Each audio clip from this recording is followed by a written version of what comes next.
System 1 loaded.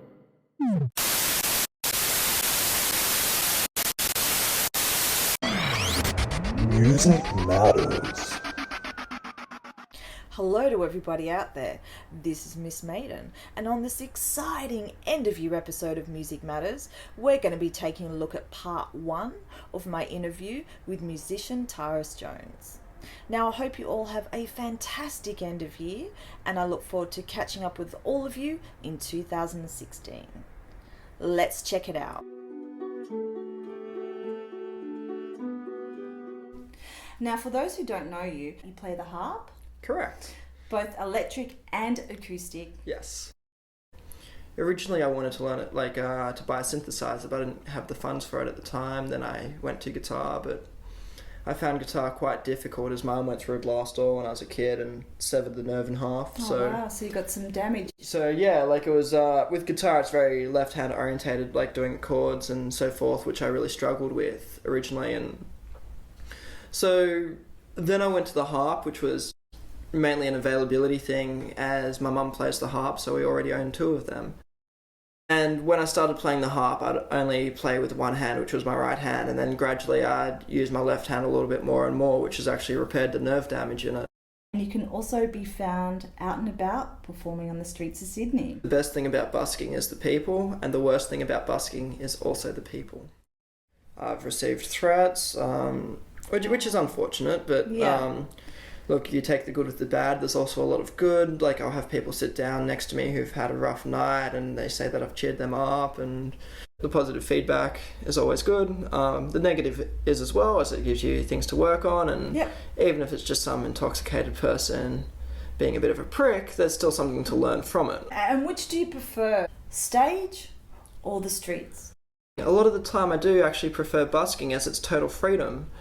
I get to wear what I want, I get to play what I want. All I carry is a harp and a bag. I don't have to set up amplifiers, my effects pedals, since I busk acoustically. That's the appeal of it as well. So you travel light. It's funny, even after I play gigs, I often go busking afterwards.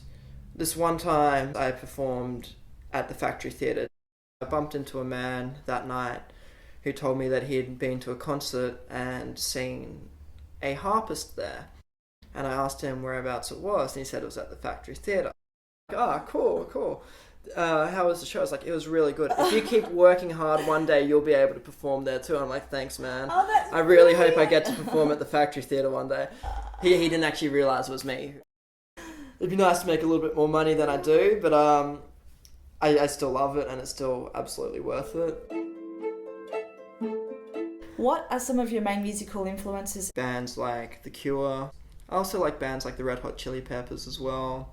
Celtic music, even though I don't actually play Celtic music, which is surprising considering I play the harp, and that's what most people will play on the harp. Nine Inch Nails would probably be my greatest influence. What I like about Trent Reznor is that he is a classically trained pianist. He could play a concert with no effects, but he also understands all of the effects, how synthesizers work, and how to actually layer them and compose with them properly. I like to make my harp sound like either an electric guitar or a synthesizer, and I have a lot of fun doing that. Electric harps are still very new. It's new technology, so it's not like there's been the same development that an electric guitar has had. It's good that I come from a rock and metal background, as it means that I've learnt how effects pedals work from my friends in metal bands.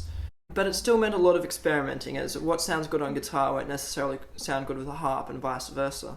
I spent hundreds of dollars on a pedal. Sounds great on guitar, sounds horrible on a harp. And then I've spent $20 on a pedal that has been voted one of the 10 worst guitar pedals of all time, and it sounds great with the harp. It's strange how that works. It's but trial and error, basically. it's a lot of trial and error. Like, I've put probably about $5,000 into experimenting with my electric harp.